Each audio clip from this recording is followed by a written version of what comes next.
Hey everybody, this is Professor Cargill with three of my ridiculously awesome students here at MCPHS, Leon, Lillian, and Samara.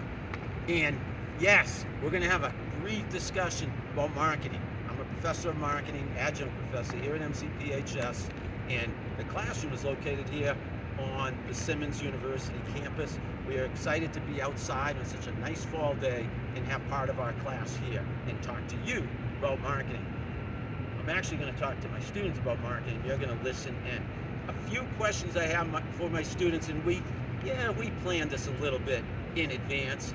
I think the question I am asked to ask first is, Leon, what is the difference between a product and a service?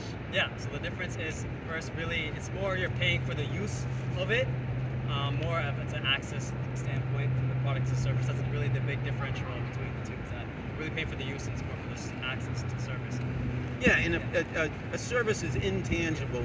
You can't touch it. Product is you can hold it. And I always use the example, you go to get a haircut, which I need and might get this weekend. And I get the haircut, that's the service. They try to sell me shampoo on the way out or something to get rid of my gray, to spray on or something. That's a product. Exactly. Thank you, man. Thank you. Next up, I think, is Lillian. We have talked about segmentation in class. And there's many different ways to segment your audience. It could be old or young, it could be gender, income, it could be geographically.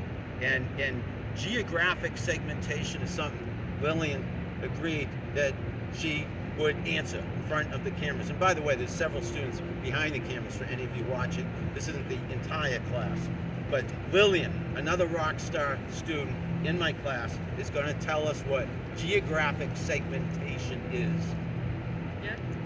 Geographic segmentation is when you take a company, for example, we'll take Target, and you apply it to a specific location, and you target certain people that are going to be in that location. So, for example, Target Fenway, they really target the people going into the dorms in the fall time, so they're going to have a ton of bedding, a ton of shower caddies, all the necessities you need to go to back to school.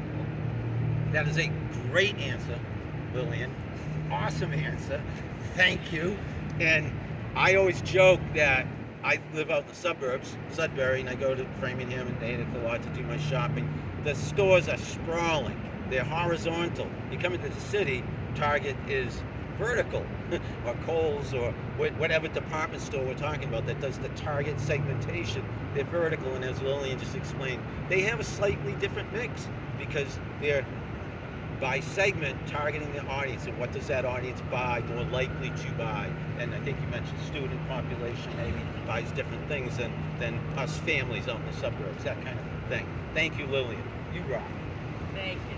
Finally, Samara. And Samara and I, prior to the recording, we're talking about customer evangelism. It's a big term, sounds complicated, but it's really not, as you will learn as Samara explains it for us all. Samara, what's customer evangelism? So basically, it's just like just having something become so part of you and stick to your routine, and then you actually appreciate the value of it, or like exactly what it is being for, or how it's being served for you. So like, let's say coffee.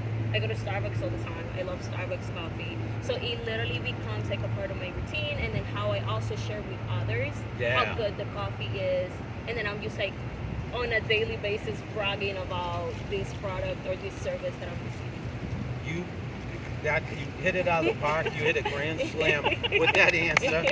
And hey, you were literally a customer evangelist for Starbucks. Starbucks, there's your brand ambassador. There's your customer evangelist. Free lattes for Samara. See how smart my students are? Wicked smart, ridiculously awesome. Rock stars, each and every one of them.